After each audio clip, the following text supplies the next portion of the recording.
Alhamdulillah Bapak Ibu, kawan-kawan ya. Eh, Memang kita sekarang sudah masuk di 10 terakhir bulan Ramadan. Itu bukan berarti kemudian membuat ibadah kita makin kendor, tidak, ya, tapi justru membuat ibadah kita harus semakin kencang lagi. Ada sebuah kisah ya terkait dengan sahabat Tulhah bin Ubaidillah. Satu ketika sahabat Tulhah ini bermimpi gitu ya. Dalam mimpinya beliau ini ada sahabat yang memang sama-sama masuk Islam bareng gitu ya. Jadi sahabat Tolha ini punya teman, punya kawan yang sama-sama masuk Islam secara bersamaan. Nah, sahabat ini sama-sama ibadah, sama-sama berjihad di jalan Allah Subhanahu wa taala. Namun dari dua sahabat itu meninggalnya lebih dulu satu orang. Ya katakanlah Fulan dan si Fulan gitu ya. Satu orang ini meninggal lebih dulu dalam jihad fisabilillah ya, dan sedang berjuang. Lalu satu tahun kemudian sahabat yang satu lainnya lagi baru baru meninggal dan itu pun dalam keadaan sakit bukan karena berjihad di jalan Allah ya. Namun dalam prosesnya dalam mimpinya Tolhah ini ya dalam mimpinya Tolhah ini dua sahabat ini sama-sama masuk surga. Hanya sahabat yang meninggalnya belakangan itu masuk surga lebih dulu. Yang meninggal karena sakit 1 tahun setelah sahabat yang pertama meninggal itu dia sudah lebih dulu masuk masuk surga. Nah berita ini cukup ramai ya, cukup ramai lah di kalangan para sahabat sampai terdengar di telinga Rasulullah Shallallahu Alaihi Wasallam. Lalu kemudian ditanyalah si Tolha ini terkait dengan mimpinya. Dia ceritakan kepada Rasulullah Shallallahu Alaihi Wasallam.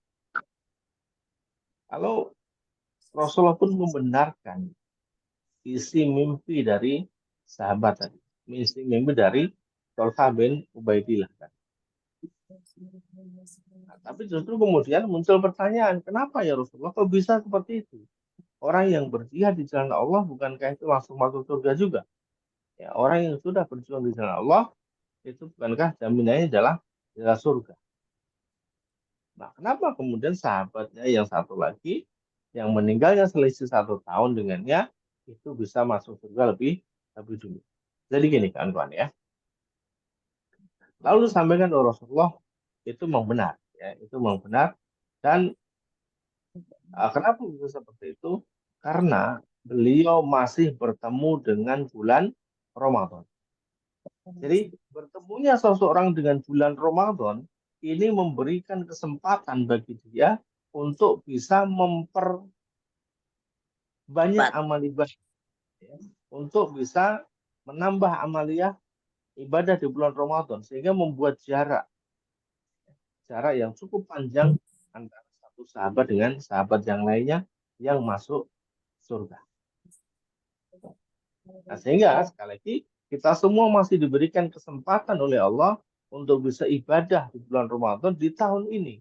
Berarti apa? Berarti memang Allah masih memberikan kesempatan kepada kita semuanya untuk betul-betul beribadah di bulan ini agar apa? Agar kita menambah bekal atau perbekalan kita untuk menuju ke akhirat.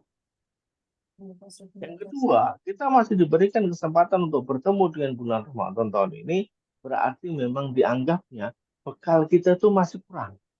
Jadi kalau kita mau ada perjalanan nih, mau safar gitu ya, kita harus bawa bekal dan sebagainya. Tetapi bisa jadi dinilai oleh Allah bekal kita masih kurang. Makanya dikasih kesempatan untuk bertemu dengan Ramadan tahun ini. Agar apa? Agar nambah bekal dalam perjalanan kita. Maka sekali lagi ini harus dimanfaatkan dengan sebaik-baik. Ya, teman-teman manfaatin dengan sebaik-baik. Lalu berikutnya teman-teman ya, karena ini sudah masuk di penghujung dari bulan Ramadan, di akhir bulan Ramadan, ya, kalau teman-teman menyimak kajian kemarin, kami sampaikan inna anzalnahu fi lailatul qadar wa ma adraka ma lailatul qadar. Lailatul qadari khairum min alfi syahr. Tanazzalul malaikat wa ruhu fiha bi idzni rabbihim min kulli amr. Salamun hiya hatta matla fajar. Bahwasanya ya, bahwasanya di bulan inilah, di bulan Ramadan, Allah Subhanahu wa taala menurunkan Al-Qur'an, dan kemudian Al-Qur'an diturunkan di malam kemuliaan. Wa ma adraka ma Lailatul Qadar. Wa ma adraka itu menunjukkan sebuah peristiwa yang besar. Berarti peristiwa Lailatul Qadar itu peristiwa yang besar, bukan peristiwa yang biasa, tapi peristiwa yang luar biasa. Kenapa? Ma atau roka itu menunjukkan sebuah peristiwa yang memang ini bukan peristiwa biasa. Ya, kalau misalkan kita teman-teman buka di Quran surah Al-Qaryah misalnya, Al-Qaryah mal Qaryah wa ma adraka mal Qaryah. Mal Qaryah. Ma adraka Qaryah. Tahukah kalian apa itu kiamat, kan begitu? Ya. Tahukah kalian apa itu hari hari kiamat? Itu sebuah peristiwa yang besar, bukan yang biasa. Maka termasuk juga Lailatul Qadar. Mama adraka ma Lailatul Qadar. Apa itu Lailatul Qadar? Itu berarti sebuah peristiwa yang besar. Maka ketika ada sebuah peristiwa yang besar, bukan peristiwa yang biasa-biasa, maka kita gunakan momentum ini untuk apa? Untuk betul-betul mendesain kehidupan kita 1 tahun ke depan. Mendesain kebahagiaan kita 1 tahun ke depan. Teman-teman, 1 tahun ke depan, apa yang didapatkan? Apa yang diraih? Lunas sultan, oke. Punya kendaraan, punya rumah sendiri, yes. Bisa jalan-jalan, bisa umroh, baik. Itu adalah bagian-bagian dari kehidupan kita bisa desain di 10 hari terakhir Ramadan ini. Maka lewat sholatnya teman-teman semua, lewat infaknya teman-teman semua, lewat baca Al-Quran teman-teman semua, maka silakan itu digunakan untuk betul-betul kita meraih kebahagiaan 1 tahun ke depan. Teman-teman habis sedekah, habis infak, angkat tangan, doa sama Allah. Ya Allah, 1 tahun ke depan agar punya rezeki yang lebih banyak lagi, agar saya bisa ngebantu banyak orang, ngebantu 100 orang, ngebantu 500 orang, agar saya punya harta yang berlebih, ngumrahin orang tua, menghajikan orang tua, ngebangun masjid dan seterusnya. Jadi teman-teman punya impian 1 tahun ke depan mau seperti apa?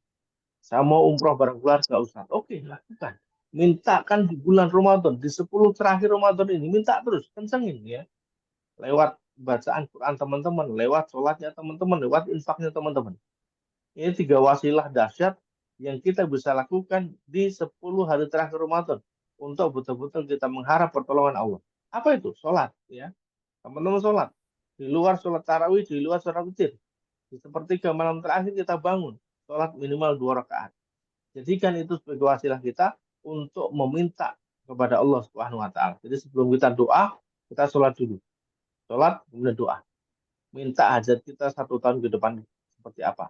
Kenapa? Karena seperti dijelaskan di surat Al-Qadar itu bahwasanya malaikat itu akan turun ke bumi, turun ke dunia untuk apa? Mengatur seluruh urusan kita. Berarti termasuk urusan pekerjaan, termasuk urusan anak, urusan keluarga, itu semua ada di situ. 1 tahun ke depan seperti apa? Ditentukan di 10 hari terakhir bulan Ramadan ini. Jangan sampai terlewat gitu ya.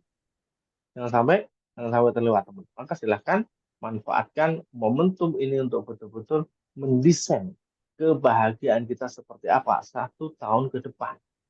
Mendesain kebahagiaan kita mau seperti apa, tentang pekerjaan, tentang anak, tentang keluarga, tentang orang tua, mau seperti apa teman-teman ya.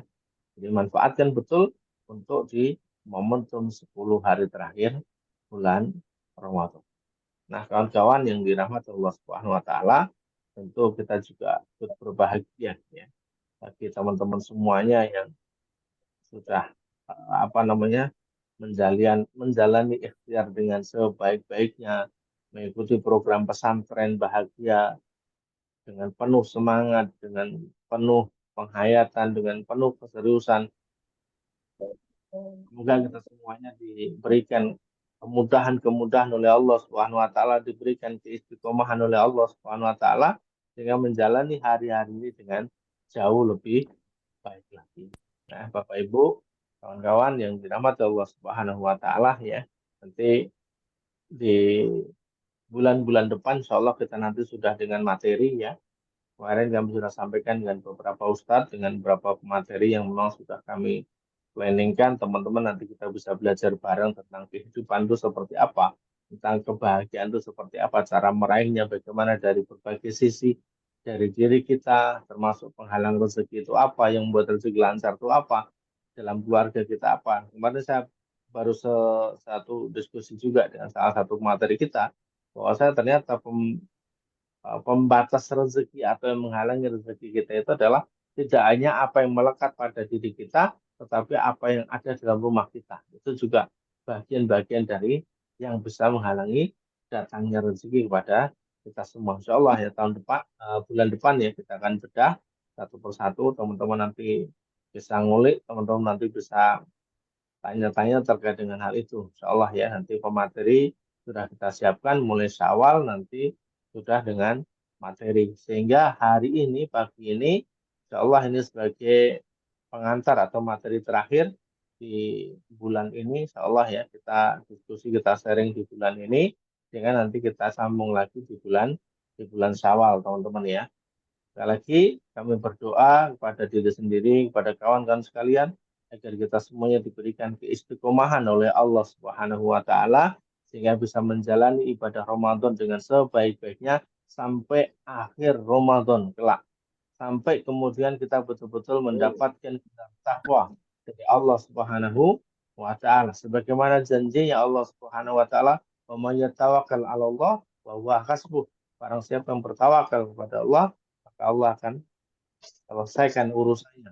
Allah akan cukupkan segala kebutuhannya. Jadi cukup kita tawakal kepada Allah, Allah akan cukupkan segala kebutuhan kita. Namun ingat, tawakal itu bukan kita pasrah tanpa melakukan sesuatu, tapi kita lakukan sesuatu semaksimal mungkin, baru terkait hasilnya kita serahkan kepada Allah Subhanahu wa Ta'ala. Itu tawakal. Bagaimana agar kita tidak kehilangan ontak kita, tidak kehilangan kendaraan kita, ya ontak kita ikat, kendaraan kita ikat, kita jaga agar apa?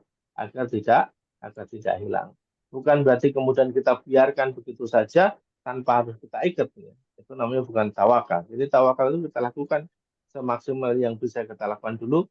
Soal hasil nanti adalah urusan Allah Subhanahu wa Ta'ala. Termasuk pekerjaan, teman-teman lakukan pekerjaan sebaik-baiknya di bidang apapun, di bidang kepegawaian, di bidang pertanian, peternakan, dan seterusnya, termasuk juga di bidang perdagangan, teman-teman lakukan dengan sebaik-baiknya.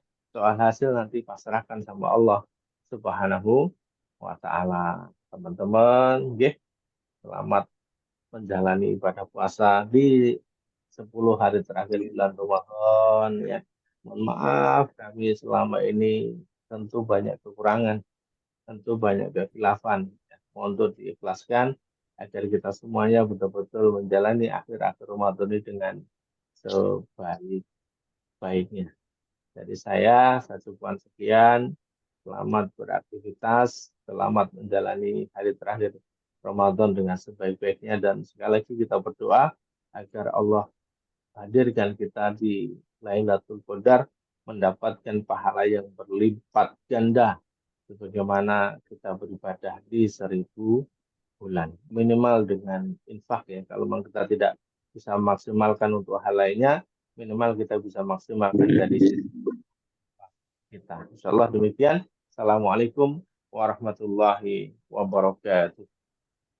Waalaikumsalam warahmatullahi wabarakatuh. Ustaz.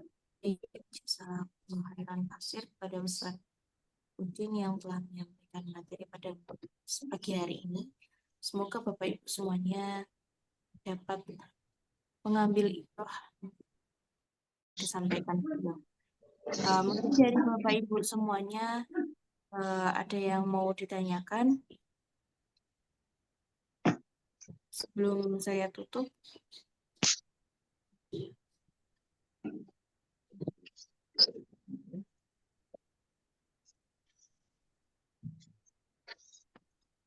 Assalamualaikum Mak. Waalaikumsalam warahmatullahi wabarakatuh, Bu Ais. Monggo Bu Ais, silahkan. Pak Ustadz mau nanya, kalau misalkan kita nggak bisa di masjid, kita ngelakuin ngajinya di rumah, itu nggak apa-apa. Kita termasuk kita Iya, bisa ngikutin Lailatul Qadar. iya. Lailatul Qadar itu bisa kita dapatkan di mana saja, Bu Ais. Ya, bisa kita dapatkan di mana saja. Dan ibadah yang kita lakukan itu lebih baik dari kita melakukan ibadah yang sama di bulan-bulan yang lain. Kita sedang ngaji, kita sedang sholat, kita sedang zikir, kita sedang salawat, kita sedang istighfar, kita sedang infak, ya, kita sedang belajar dan seterusnya, itu sama nilainya seperti 1000 bulan di hari-hari yang lain, seperti itu. Nah, hanya saja memang ketika di masjid, nah itu tentu ada nilai plus lagi. Apa itu? Nilai Yang berapa itikaf. ya?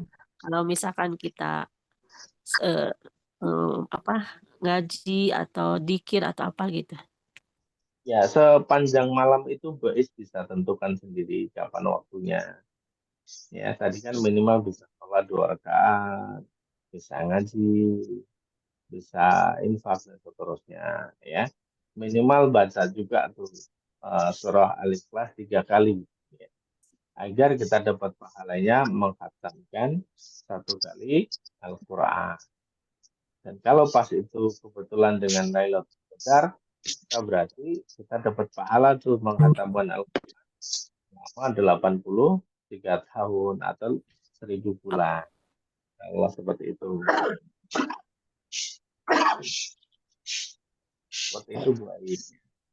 Iya Pak Ustadz, makasih Pak Ustadz. Oke, sama-sama. Terima kasih Bu Ais sudah memberikan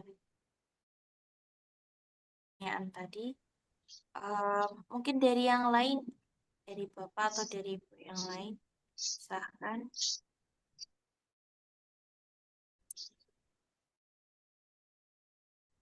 Sudah cukup? Sepertinya sudah cukup, Ustaz. Mungkin terakhir dari jenengan, Ustaz. Oke, dari saya sudah cukup, Mbak Emma. Bisa langsung ditutup. Baik. Oh ya. Baik, Bapak Ibu semuanya, selamat menjalankan ibadah puasa. Semoga dapat maksimal di hari-hari terakhir Ramadan kali ini. Cukup sekian. Mari kita akhiri dengan membaca hamdalah doa kafaratul majelis bersama-sama. Alhamdulillahirabbil alamin. Astagfirullahaladzim. Subhanakallahumma bihamdika asyhadu an la ilaha illa anta astaghfiruka wa atubu ilaik. Semoga senantiasa diberikan kesehatan dan kelancaran dalam puasa kali ini. Saya MC. Apabila banyak salahnya, mohon dimaafkan Bapak Ibu semuanya. Akhir kata, wassalamualaikum warahmatullahi wabarakatuh. Waalaikumsalam warahmatullahi wabarakatuh.